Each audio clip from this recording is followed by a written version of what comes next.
Olá, estamos iniciando o programa Ponto de Encontro. Quais são os seus objetivos para os próximos 10 anos? Comprar uma casa, trocar de carro ou acabar com a dívida do cartão? Independente da sua meta, o importante é aprender a planejar o futuro financeiro. Uma experiência com alunos do ensino médio está mostrando que isso é possível. Acompanhe alguns resultados. Ampliar o nível da educação financeira da população brasileira. Essa é a meta da Estratégia Nacional de Educação Financeira, lançada em 2009 pelo governo federal. Como parte da ENEF, entre agosto de 2010 e dezembro de 2011, foi realizado um projeto piloto com alunos do ensino médio. Uma pesquisa realizada pelo Banco Mundial com esses estudantes mostrou resultados positivos do comportamento responsável em relação às finanças. Dos alunos que tiveram as aulas de consumo consciente, 63% pouparam pelo menos uma parte de sua renda. Entre os participantes ainda, 16% começaram a fazer uma lista de despesas mensais. Com esse projeto piloto, a intenção dos alunos de poupar também aumentou e a habilidade de lidar com as finanças cresceu de 5% para 7%. E para o tema de hoje temos dois convidados no estúdio. Eli Brochovicius, professor do Centro de Economia e Administração da PUC Campinas, e Berenice Vitor Carneiro, professora da Faculdade de Psicologia da PUC Campinas. Obrigada pela participação de vocês. Se para adultos já é difícil manter essa saúde financeira, para as crianças muito mais. Como lidar com essas crianças? Como ensiná-las a manter essa saúde financeira? Então, Leila, se nós pensarmos que uma propaganda, né, não tem data para começar, não tem idade, né? A criança pequenininha, ela já quer um brinquedo na loja. Então, se para a propaganda ter efeito, não se pergunta a idade para ensinar a criança que aquilo não é possível, que não se pode comprar aquilo agora, também não deveria ser a partir do momento que a criança começa a compreender a linguagem e conversar com os pais, né? Já é possível, já ensinando essa criança o que pode e o que não pode ter. E de que forma, professora? Só dá uma estendida que o pai pode fazer ou a mãe pode fazer. Eu acho que, em princípio, o que nós temos é a educação a partir do diálogo. Então, sempre conversar bastante com a criança, conseguir que a criança pense nas consequências do que ela está desejando, né? Enfim, esses caminhos de fazer a criança parar para pensar antes de agir, ou pensar, né, planejar, comprar agora ou não, deixar para comprar mais tarde, conversar com a criança. Acho que o diálogo é o caminho, é o veículo principal. Tá. O professor Borô, você é conhecido como o professor Borô, a partir de agora eu vou começar a chamá-lo assim. Em relação às crianças, como que os pais e as mães devem lidar? Bom, o que é importante a gente entender é que a primeira coisa que os pais cometem como erro é ignorar a capacidade da criança em entender de finanças. Hoje existem vários programas de educação financeira já voltados para crianças a partir de 8 anos. A partir de 8 anos, a criança ela já consegue discernir o que é gasto e o que é receita, o que é recebimento. Então ela já consegue entender o que significa sair o dinheiro do bolso. A partir dos 8 anos já dá para trabalhar com a criança. Agora, o que fazem normalmente os pais? Eles colocam mesada para as crianças, mas a distância que existe de um mês para o outro é muito grande, a criança não consegue entender, né, esse tempo. Então, a nossa recomendação é que diminua o tempo trabalhando com semanada. Então, a ideia é sempre dar um pouquinho de dinheiro na semana, deixa a criança se organizar, porque é extremamente importante que ela faça o seu planejamento da semana e gaste o dinheiro dentro daquele limite. Se terminou o dinheiro, não dê mais dinheiro para a criança. Se sobrou dinheiro, precisa instruir a criança o que fazer com essa sobra. E aí começa, então, a recomendação de poupar.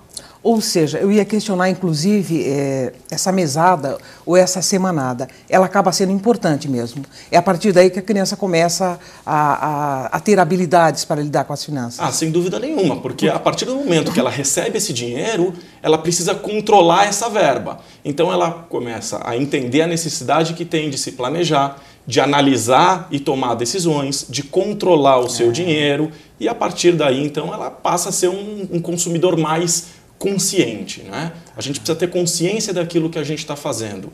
É fundamental que os pais comecem a trabalhar com mesada e comecem a falar sobre dinheiro dentro de casa. Perfeito. E os jovens? Atualmente, ou por comodidade, ou por segurança, os pais acabam dando cartão de crédito, até de débito para esses jovens. Quer dizer, de que forma, se esse jovem não foi educado na infância, de que forma esses pais também podem lidar com essa situação? Então, Lila, se nós pensarmos que a adolescência é uma fase da vida, é uma fase de transição, não é? É uma fase onde eles estão se preparando aí para essa idade adulta. E com muitas mudanças, com muitas experiências novas e tendo que lidar com tudo isso. Então, muitas vezes esses jovens, nesse momento da vida, eles têm uma necessidade de autoafirmação, não é? Uma dificuldade com a sua autoestima, uma necessidade de pertencer a um determinado grupo, não é?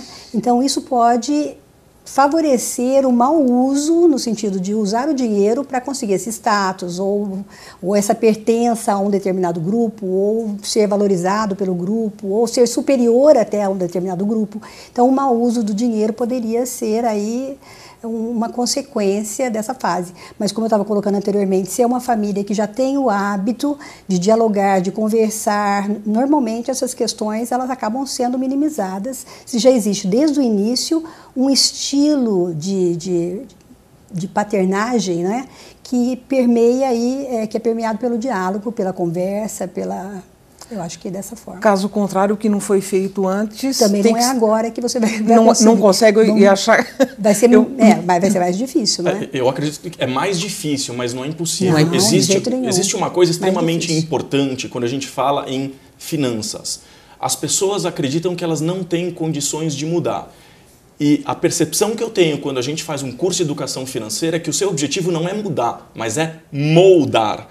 Existe uma diferença muito grande entre você ser moldado, que é pegar a sua cultura, a sua forma de operar o dinheiro e trazer isso para dentro da sua realidade, e não simplesmente mudar a sua realidade. A impressão que eu tenho é que os cursos de educação financeira que buscam mudar o comportamento ao invés de moldar a pessoa, cometem um grave erro. E esses jovens, de fato, eles devem ter esses cartões em mãos? Olha, a percepção que eu tenho é que é importante a gente aprender a cuidar do nosso dinheiro. Obviamente, a partir do momento que você percebe que está fugindo do controle, precisa ter a intervenção dos pais para evitar um problema maior. Mas é importante a gente aprender a se machucar, né? Não tem outra forma. Se machucar ou machucar o bolso do pai e da mãe, né? Tá certo. Quais são as dicas para as pessoas poderem economizar? Bom, eu particularmente gosto de dar 3 dicas fundamentais. A primeira dica que eu dou é pague-se primeiro. O que significa isso? Tem muita gente por aí que recebe o dinheiro e a partir do momento que recebe o dinheiro, ele já começa a gastar e ele esquece que ele precisa guardar o dinheiro para ele.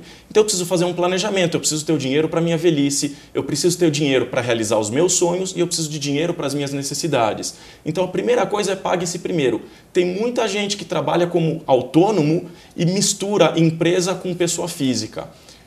E eu tive a questão de 2 ou 3 dias atrás, um aluno que veio me procurar dizendo, olha, eu estou com dificuldade de separar essas coisas.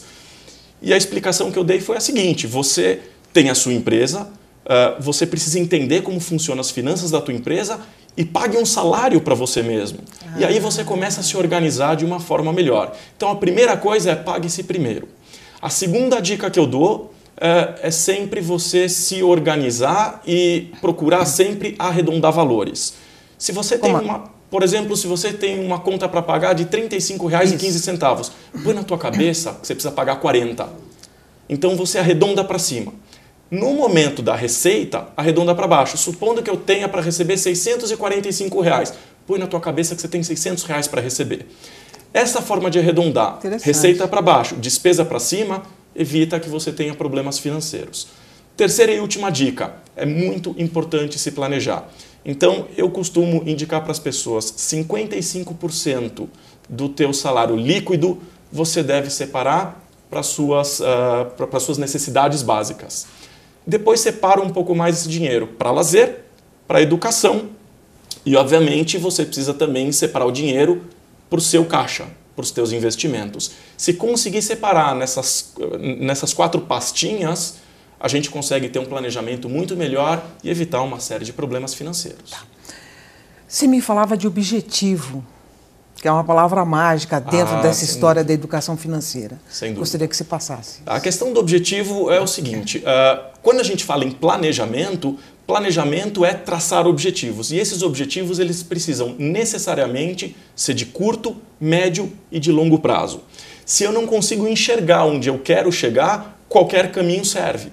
Então eu preciso traçar esses objetivos. Quais são os meus objetivos de curto prazo? O que eu quero fazer para o próximo mês? Quais são as minhas despesas para o próximo mês? Quais as receitas que eu tenho para o próximo mês para ver se eu consigo equilibrar o meu caixa? Quais são os meus objetivos num médio prazo, dentro de um ano, mais ou menos, o que eu quero fazer? E quais são os meus sonhos, o que eu quero realizar em 5 anos, em 6 anos, em 10 anos? Se eu tiver na minha cabeça aquilo que eu quero fazer, eu consigo chegar com mais tranquilidade. O objetivo, para mim, é a palavra principal do planejamento financeiro. Tá certo. Professora Berenice, como fugir às tentações? Ao sair de casa, ir para um supermercado, ir para um shopping? Bom, nós estamos pensando no adolescente, nós estamos pensando na idade adulta, não é? Se nós pensarmos que cada fase da vida a gente tem as suas necessidades. Exato. E muitas vezes esses produtos da sociedade de consumo, é o que nós estamos falando também, nós não estamos falando de uma sociedade tribal, né? Nós estamos falando dessa sociedade que vive da venda dos seus produtos. Então, aos produtos são atrelados, então, valores ou valores ilusórios, né, Leila? Então, de repente, parece que eu tenho uma necessidade, mas, na realidade, aquela necessidade é uma necessidade colocada para mim por um produto que é fabricado e que precisa ter uma saída. Então, como fazer? Dependendo da idade ou da fase da vida, eu acho que o importante é você estar ciente, né, o autoconhecimento, você saber que isso pode está sendo usado para te desfavorecer, no caso, né? Então, ter consciência da propaganda, do que é essa propaganda, porque de que forma ela é sedutora, a ponto de criar em você necessidades que você não tem, não é? Que na medida em que você consome, parece que vai te trazer um prazer, uma alegria, mas na realidade vem muito mais um sentimento de que você consumiu tudo que você tinha e a angústia vem até mais, né?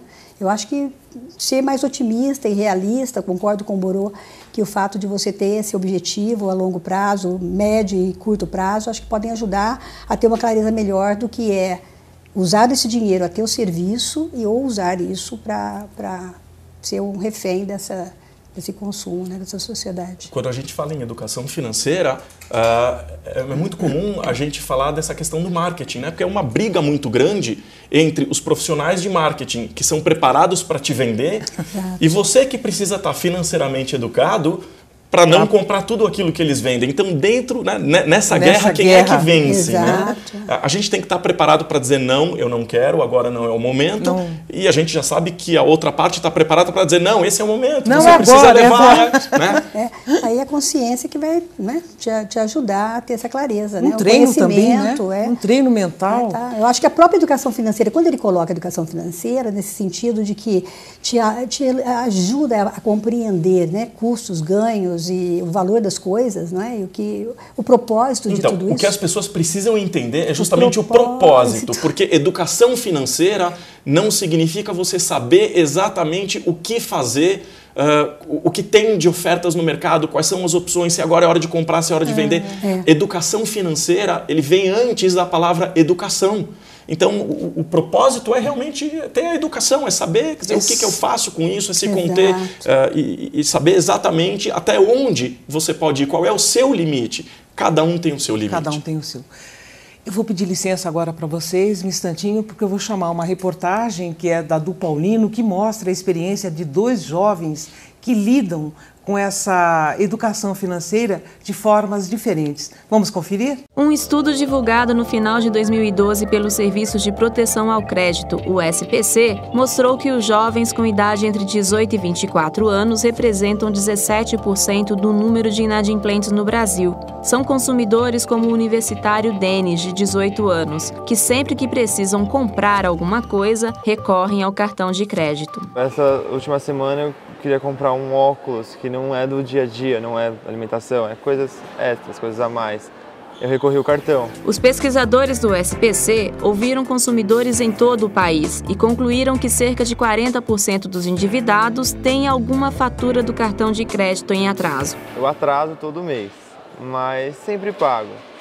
É que eu tenho um certo problema com o meu trabalho, às vezes não é tão lucrativo quanto eu espero que seja. Não tenho uma renda fixa.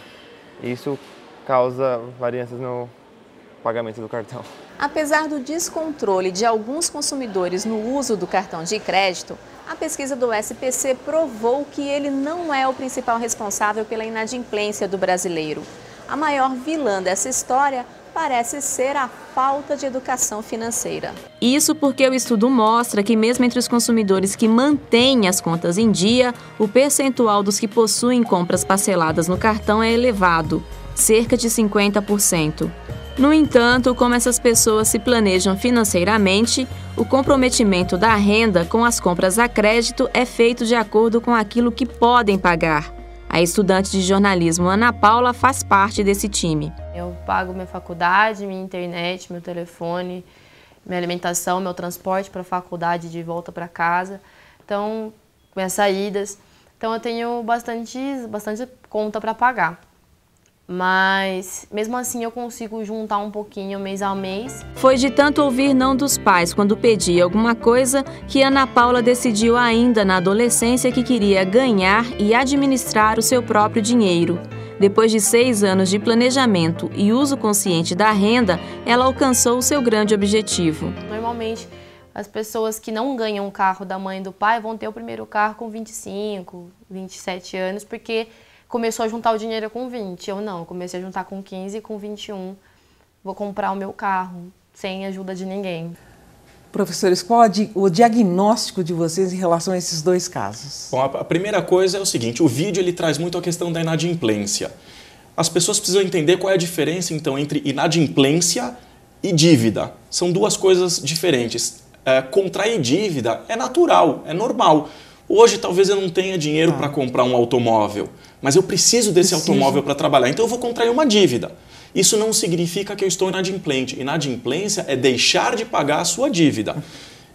O que a reportagem mostrou é que o rapaz ele tem uma certa dificuldade de administrar fluxo de caixa, porque ele não tem entradas constantes. Então, o que ele faz? Ele se endivida. Só que ele não tem capacidade financeira de pagar suas dívidas. E aí ele se torna, então, inadimplente. Com essa inadimplência, ele vai buscar recursos externos. Com a tomada de recursos externos sem o controle financeiro, ele acaba se endividando ainda mais, aumenta a sua inadimplência e vira uma bola de neve. Professor, ele pelo menos ainda está conseguindo pagar. E no caso da garota, né, da jovem ali, a gente percebe que tem um momento que diz que o pai, ela cansou-se de ouvir não é? Ou seja, cansou de ouvir não. E aí ela foi cuidar da própria vida, tentar arrumar o dinheiro dela. Não necessariamente isso significa que ela vai ter não significa que ela já está conseguindo ter o próprio dinheiro. Não significa que ela vai conseguir gerenciar muito bem esse dinheiro. Então, eu acho que aqui eu volto a comentar essa importância do diálogo, da conversa. Cansou de ouvir não e ela resolveu trabalhar para ganhar o próprio dinheiro. Se tivesse conseguido, talvez, conciliar aí as compras e a entrada e saída, o ganho, o valor do dinheiro, talvez não tivesse esse sentimento de que foi tolhida e que precisa guardar tanto ou economizar tanto, ou, enfim, ficar tão restrita a essa questão. Se eu puder aproveitar o gancho, por favor. Aqui foi dito saber o valor do dinheiro, compreender o valor do dinheiro e saber o que fazer com esse dinheiro. E a gente falou aqui na questão do salário, né? A gente recebe o próprio salário. O brasileiro tem a cultura do salário, eu só recebo no salário. E, na verdade, existem várias formas de você aumentar a tua receita, não necessariamente com o salário. Como eu faço isso? Investindo o meu dinheiro. Se eu souber investir o meu dinheiro, eu deixo ele trabalhar para mim. Isso é chamado de gestão ativa e não gestão passiva. O que é gestão passiva? Eu preciso trabalhar e correr atrás do dinheiro. Se eu souber guardar e investir o meu dinheiro, ele vai trabalhar sozinho. E aí eu posso ter um pouco mais de tranquilidade. Receita não é sempre proveniente de salário. Entendi. Tem outras formas, como investimento. E aí a gente pode até incentivar o empreendedorismo, né? Eu não preciso necessariamente deixar de trabalhar para empreender em algum novo negócio. E aí, obviamente, você vai a questão da sua capacidade de conhecer mercado, de desvendar mercado, de você ter aquela cultura de buscar, né, o desconhecido. E o jovem tem perdido isso um pouco, o que me preocupa. Tá. E aí, no caso, né, Buru, o rapaz também, a gente percebe que ele é um pouco otimista demais até, né? Ele é. Porque ele já acha que vai receber e já gasta antes de ter o dinheiro em mãos. Então, aí a gente está vendo aí um descontrole nesse sentido de uma capacidade de perceber, de fato, a realidade que ele está vivendo, que é uma inconsistência em relação ao dia que paga, quanto vai vender, né? Então, tudo isso, acho que a educação financeira, de fato, ela permite, ela vai possibilitar, não é? Agora, uma outra questão. Como a pessoa sabe que a situação já está fugindo ao controle? Então, Leila, aqui, quando a vida dela gira mais ou menos em torno dessa coisa do consumo, né? Então, para que ela seja feliz, ela tem, aí tirando a questão do saldo bancário, que a gente nem precisa, o Buru vai comentar, mas se eu pensar na questão psicológica, a vida dela gira em torno desse comprar, ela só está feliz quando está comprando, não é? Aí a gente já começa a entrar num âmbito em que a pessoa está perdendo o controle, ou seja, ela só tem ela só é feliz quando ela está comprando, está consumindo, ela só é feliz pelo que ela tem, pelo que ela pode mostrar para as pessoas. E aí é um problema, né? E é uma felicidade momentânea, né? É ilusório, né? É ilusório, né? Porque depois passa. Porque logo em seguida já vem a angústia, o sentimento de culpa até de ter feito mau uso disso. Mau uso de não conseguir ter esse autocontrole, né? Que ela precisa desenvolver. Você quer fazer alguma consideração em relação a isso? Eu só acho que é importante a gente entender para que serve o dinheiro. Né? Para que serve o dinheiro? O dinheiro serve para trazer felicidade, não para trazer angústia. Né? E o que é, na verdade, a felicidade? Cada um tem a sua felicidade. E eu costumo fazer uma analogia que é bastante interessante. Isso eu aprendi quando criança com a minha mãe. Ela dizia, olha, as pessoas olham para os castelos das pessoas, mas elas não percebem as pedras que essas pessoas carregam. O resultado disso é que cada um vai ter o seu castelo do seu tamanho. Né? A gente tem que parar de olhar para o castelo dos outros, porque a gente olha a coisa linda e maravilhosa e esquece das pedras que foram carregadas. Cada um tem que carregar o peso que consegue e cada um tem que construir o seu castelo. O importante é você ser feliz com o seu castelo. Sim. Né? E aí você acaba tendo um problema muito sério quando você se preocupa com o castelo dos outros ao invés de construir o seu próprio castelo. Né? E ainda sem enxergar as pedras que ele teve que carregar para chegar até lá. Né? Ah, sem dúvida. Uma outra questão é que as famílias brasileiras não têm o hábito de discutir a questão financeira dentro de casa, como o salário que o pai ganha. Quer dizer, isso é cultural? É do brasileiro? Quando a gente fala de educação financeira, em especial voltado para as crianças, é interessante a gente observar que dentro das famílias, as crianças elas vão ao shopping com a mãe e vê a mãe passando o cartão de crédito. Depois vê o pai passando um cheque, tira o dinheiro da carteira e entrega o dinheiro. Então o que a criança enxerga? Ela enxerga o dinheiro sair. O dinheiro sai o tempo inteiro, então sair é muito fácil. Agora, a criança ela vê o dinheiro entrar, ela não consegue enxergar isso. Em casa, são poucos os pais que conversam sobre dinheiro com as crianças. Se perguntar hoje para os jovens, para as crianças, quanto o teu pai ganha, quanto a tua mãe ganha, qual é o dinheiro que a sua família dispõe, não se sabe. Porque é vergonhoso, é questão cultural, mas é vergonhoso falar de dinheiro dentro da família. O que me parece um absurdo. Porque a partir do momento que você trabalha a questão orçamentária participativa, a partir do momento que as pessoas que fazem parte daquela família, elas conhecem as receitas, elas podem ajudar nas despesas. E aí você acaba com um monte de problemas do tipo das crianças que ficam, eu quero, mas eu preciso. Ela não sabe nem a diferença entre necessidade e desejo. Ela simplesmente quer porque é muito fácil. Basta você passar o cartão, basta fazer um cheque, basta tirar o dinheiro da carteira, ela não consegue entender que você precisa receber o dinheiro. Tem que acabar com isso. No meu entendimento, é extremamente importante os pais conversarem com seus filhos sobre dinheiro e mostrar o quanto de fato tem a família para gastar, para que possa se organizar. Mas eu acho que um pouco da dificuldade que nós temos de gerenciar isso hoje em dia é também o fato das famílias estarem tão envolvidas com o trabalho, né? E muitas vezes o comprar para o filho acaba sendo, às vezes, uma saída para compensar a falta da presença dos pais no dia a dia e acaba sendo um agravante maior, né? Porque se os dois trabalham, o poder aquisitivo dos dois também é maior, então acaba se comprando mais, a criança acaba não tendo a mesma noção de o que vale o dinheiro, o quanto custa ganhar esse dinheiro, né? E dificulta um pouco esse processo. Gastar é muito fácil, mas como é que eu faço para receber esse dinheiro? Isso mesmo. Em função da vida que estamos vivendo, conseguir dizer não, né?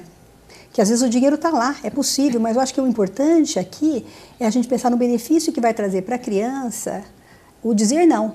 Simplesmente ele tem o dinheiro para comprar aquilo que a criança está pedindo, não é o problema. Provavelmente até os pais têm o dinheiro, mas o exercício de frustrar a criança com um pequeno, não é? O não, ele é maravilhoso, ou seja, ele vai edificar, e no caso uma personalidade mais saudável, capaz de se autocontrolar. Então, os limites, hoje em dia, eles têm sido colocados com mais dificuldade, com muito sentimento de culpa dos pais. E eu acho que na medida em que isso pode ser pensado como um exercício, é como entrar no supermercado, né, Leila? Muitos pais vão com a criança para o supermercado e lá a criança está com fome, abre-se ali alguma coisa, como se não fosse ter que pagar, não tem problema, abre ali o pacote e a criança, porque estava com fome, come ali mesmo, eu pago no caixa, mas por que não pode esperar, né? Então, o fato de chegar ao caixa, pagar e poder abrir, dá também uma satisfação de conseguir, eu consegui me controlar. Eu passei... Então, logo cedo, com certeza. Dentro do programa de educação financeira, é comum levar crianças para o supermercado. Foi feito um teste uma vez de crianças dentro de um programa de educação e crianças fora do programa de educação financeira. Aquelas crianças que estavam fora do programa de educação financeira, elas gastaram todo o dinheiro, se eu não me recordo, se não me falha a memória, eram R$10 para cada criança. Elas gastaram tudo com chocolate e salgadinho. As crianças dentro do programa de educação financeira guardaram R$1. Parte do dinheiro elas gastaram com ovos, gastaram com folhagem, com folhas, alface, essas coisas. E aí depois a gente foi perguntar, né, por que você gastou o dinheiro dessa forma? Então ele falou, olha, parte eu guardei para o meu investimento. Era só R$1, mas não importa, é a cultura de guardar. Parte eu estou comprando coisas para minha família. É uma maneira de eu ajudar no orçamento de casa. E a outra parte, né? Eu comprei para mim um chocolatinho que é o que me satisfaz e é aquilo que eu preciso. Então, olha como faz diferença ter educação financeira em casa, né? Bom, para a gente poder encerrar esse programa daqui, vimos que a educação é fundamental, a gente falou o tempo todo, vivemos numa sociedade de consumo, né? Que consideração final vocês poderiam deixar para o telespectador de forma mais rápida? Lili, eu acho que é essa consciência crítica, né, de que ele é vítima, pode ser vítima e refém dessa sociedade de consumo onde ele está inserido. Se tivesse numa outra sociedade, onde isso não fosse tão forte, né, tão evidente, mas aqui realmente, de fato, as pessoas têm que ter isso, têm que ter essa consciência. Eu particularmente acho que é extremamente importante as pessoas começarem a falar um pouquinho mais de dinheiro, em especial dentro de casa, preparar o seu planejamento. Todo mundo fala sobre planejar, mas as pessoas têm um pouco de dificuldade de colocar isso no papel. Então põe no papel, faz esse exercício para evitar problemas futuros. Tá certo. Professor Borô, professora Berenice, eu agradeço a participação de vocês e a colaboração para esse tema nosso. Muito obrigada, Leila. Obrigada eu. Eu que agradeço. Obrigada. E a gente fica por aqui. Até o nosso próximo encontro. Até lá!